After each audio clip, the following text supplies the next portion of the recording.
और बड़ी खबर बता दें कि एक बार फिर से आंदोलन तेज करेंगे किसान। आज फिर से दिल्ली कूच की कोशिश होगी सरकार के साथ। चार दौर की जो वार्ता थी वो विफल हो चुकी है। वहीं दिल्ली की सभी सीमाओं पर सुरक्षा की चाक चौबंद व्यवस्थाएं की गई हैं। अलर्ट मोड पर प्रशासन और पुलिस।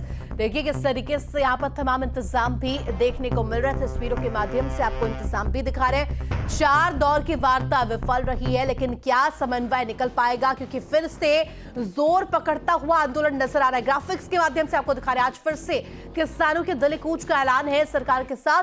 4 दौर की वार्ता विफल रही है। आशीष, बिल्कुल, दिल्ली की सभी सीमाओं पर फिलहाल सुरक्षा व्यवस्था के पुख्ता इंतजाम किए गए। अलर्ट मोड पर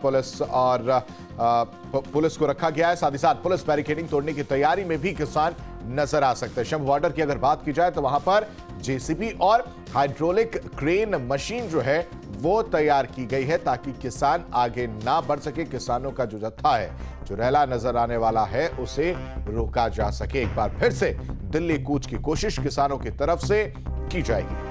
तो देखिए तमाम इंतजाम किए गए हैं। तमाम जो सीमा है उनकी तस्वीरें सामने आ रही। किस तरीके से प्रशासन ने तैयारियां की है, चाक चौबंद व्यवस्था देखने को मिल रही है। भारी मात्रा में पुलिस फोर्स की तैनाती वहां पर देखने को मिल रही है, क्योंकि एक बार फिर से किसानों के दिल्ली कूच का ऐलान किसानों द्वारा किया गया है।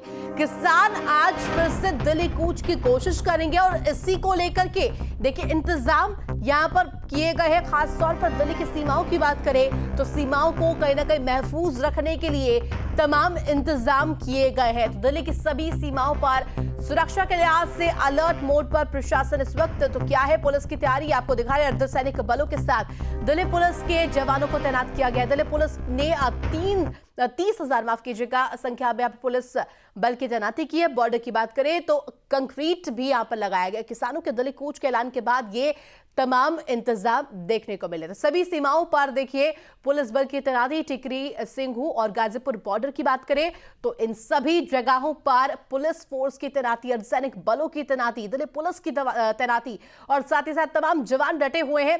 और फिर से किसानों ने दिल्ली कूच का ऐलान किया है। फिर से आंदोलन जो है वो जोर पकड़ता हुआ नजर आ रहा है। सरकार के साथ 4 दौर की वार्ता हो चुकी है। तमाम विषयों को लेकर यहां पर मंथन भी किया गया, लेकिन अभी तक कोई समन्वय या फिर कोई हल निकलता हुआ नजर नहीं आया है। शंभू बॉर्डर की बात करें तो वहां पर जेसीबी और हाइड्रोलिक का क्रेन के जरिए यहां पर इंतजाम किए गए हैं। किसानों के दिल्ली कूच को लेकर के आज चाक चौबंद व्यवस्थाएं देखने को मिल रही है सीमाओं पर।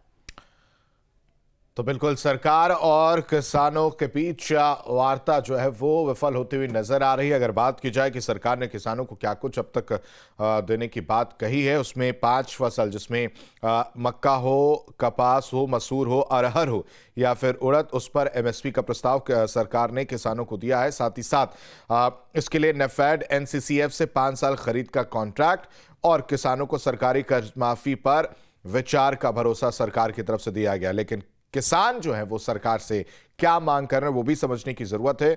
वो 23 फसलों पर एमएसपी के गारंटी कानून का अध्यादेश चाहते हैं। साथ ही साथ private agency company MSP rate से कम में फसल ना खरीद पाए, इसकी गारंटी वो चाहते हैं। इसके अलावा C2+50 गन्ने पर, C2+100 और संपूर्ण कर्ज माफी जो है वो किसानों की तरफ से मांग की जा रही है। इससे पहले अगर बात की जाए तो मंगलवार देर रात एक तस्वीर सामने आई थी पंजाब से, जहां शंभू बॉर्डर की तरफ हैवी मशीनरी को लेकर किसान जाते हुए नजर आ रहे थे।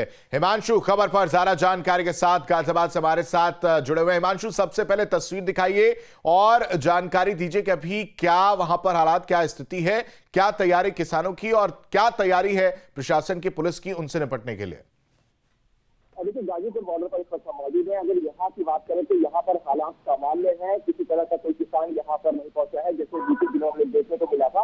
क्योंकि जो चुनाव चल रहा है वो शंभू बॉर्डर पर है और वहीं से किसानों की कॉल है कि साफ तौर पर आज ये दिल्ली के लिए कूच करेंगे। ऐसे में जो गाजियाबाद का गाजीपुर बॉर्डर है वहां पर पहले से पुलिस फोर्स को डिप्लॉय कर दिया गया था। पैरामिलिट्री फोर्सेज दिल्ली की तरफ से लगा दी गई थी और तस्वीर देखिए ट्रैक्टर भी आपको यहाँ पर खड़ा हुआ सामने नजर आएगा।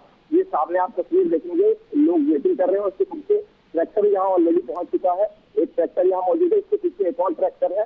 तो ऐसे में संभावना ही जताई जा रही है कि जो किसान है वो शायद यहाँ का रुख करे और उसके बाद यहाँ तनाव वाली कोई स्थिति फिलहाल देखने को नहीं मिल रही है। हाँ, जब ट्रैफिक का भी टाइम आता है, यानी पीक आवर्स आते हैं, तो जरूर ये लाइन जो है पूरी तरह से जाम हो जाती है, जिस तरह मौजूद है पूरी तरह से। क्योंकि इसकी वजह यह है कि बड़ी संख्या में जो वाहन है वो दिल्ली के लिए जाते हैं और नीचे का जो गाजीपुर बॉर्डर है वो पूरी तरह से कंक्रीट की दीवार लगाकर उसको बंद कर दिया गया है। तो पुलिस फोर्स पूरी तरह से तैनात है। भारतीय किसान यूनियन ने जरूर कॉल की है कि जितने भी किसान हैं आज कलेक्ट्रेट गाजियाबाद कलेक्ट्रेट का रुख करेंगे, वहां जाकर प्रदर्शन करेंगे, लेकिन बॉर्डर पर आने की कोई इन्फॉर्मेशन नहीं है किसानों की। तो जो तनाव ठीक है, मिलेगी।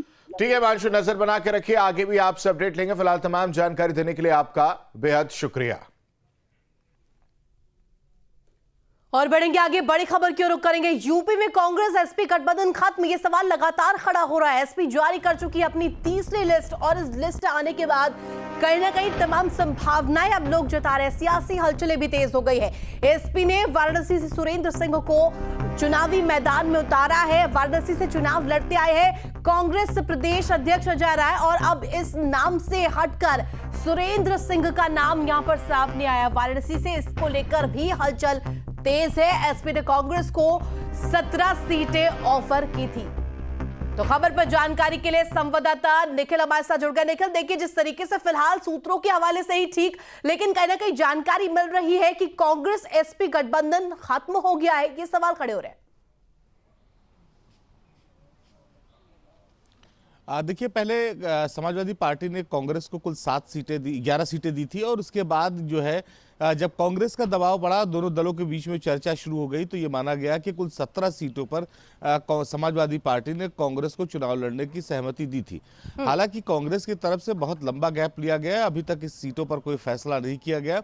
इसी दौरान समाजवादी पार्टी के मुखिया अखिलेश यादव ने तय किया कि अब उनकी पार्टी सभी 80 लोकसभा सीटों पर चुनावी तैयारी करेगी और बनारस और बरेली 2 ऐसी सीटें हैं जो 17 सीटें जो है कांग्रेस को दी गई थी, उसमें इन सीटों पर प्रत्याशी समाजवादी पार्टी ने उतार दिया और यहीं से एक बात बहुत साफ हो गई कि समाजवादी पार्टी अब धीरे धीरे अपना कदम आगे बढ़ाती जा रही है। और इसका संकेत यह है कि अब कांग्रेस और समाजवादी पार्टी के बीच में गठबंधन की स्थिति लगभग जो है वो ना की स्थिति में बची हुई है। इसके पीछे सबसे बड़ा कारण यह है कि राहुल गांधी जब न्याय यात्रा लेकर निकलने वाले थे, उस दौरान अखिलेश यादव को पहले तो निमंत्रण नहीं मिला। जब निमंत्रण मिला तो अखिलेश यादव ने कहा कि रायबरेली और अमेठी में जाएंगे। एकाएक उन्होंने अखिलेश यादव ने अपना दौरा कैंसिल कर दिया। इसके पीछे समाजवादी पार्टी का जो इंटरनल तर्क है वो ये है कि कांग्रेस के साथ चूंकि अभी कोई सहमति बन ही नहीं पा रही है, बहुत लंबा गैप है, बहुत सारे नेता हैं जो है चैनलाइज तरीके से बात करने की व्यवस्था होती है उस पर न करके समय व्यतीत कर रहे हैं और समाजवादी पार्टी 80 सभा सीटों पर चुनावी तैयारी को लेकर मजबूती से आगे बढ़ रही है।